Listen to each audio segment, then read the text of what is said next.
is the brand new Dualsense controller for PS5, which we happen to have a little early. So why don't we take a deeper dive on what the PS5 controller is all about. Are you sure it won't be sand?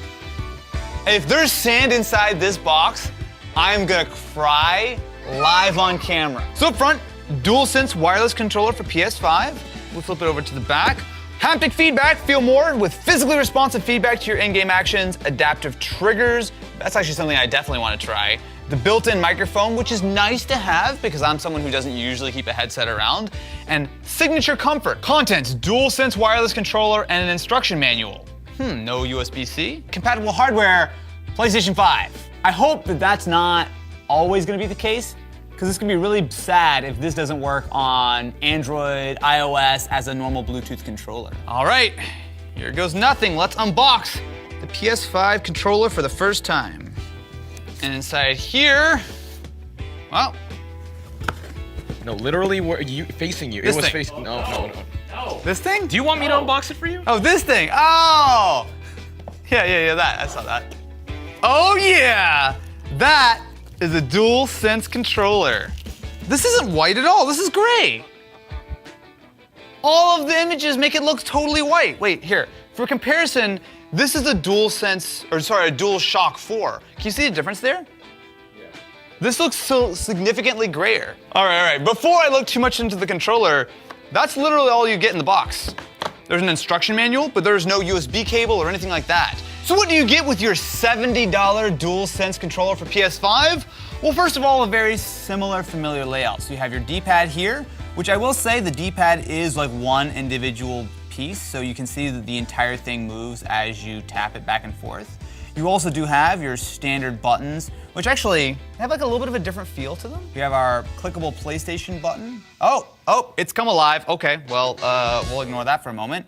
There's a physical button on here, which looks like it is for muting either your headset or I assume the actual mic. And then you have your little touchpad, which feels very similar to what you got on the PS4. Now the thumbsticks, I like it. It's actually a very grippy kind of finish. So it's got that little dome on the inside, so it's easy to grab. I mean, literally, no matter where I touch it, it's very, very grippy.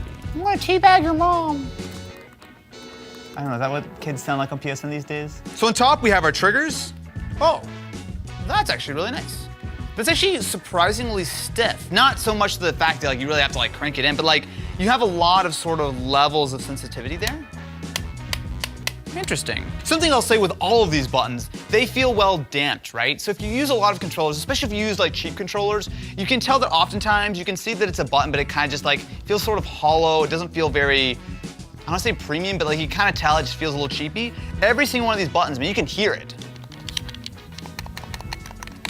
It's very satisfying sounding. So of course we have our USB-C port down here. Nothing really on the back, short of what looks to be a little pen hole. I wonder if this is how you reset it. There's a little QR code on the back. I wonder what happens if I scan the QR code.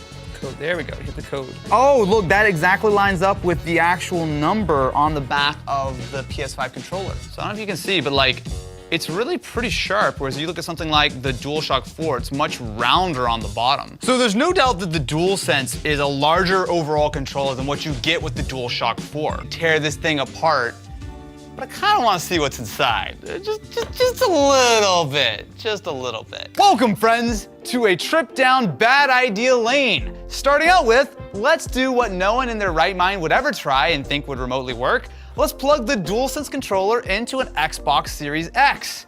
Does it make sense to try this before the PS4 or any of the other options that might have a slight chance of working? Of course. Am I gonna do it anyway? Absolutely. Oh, it's charging. The PlayStation is harvesting its energy from the Xbox.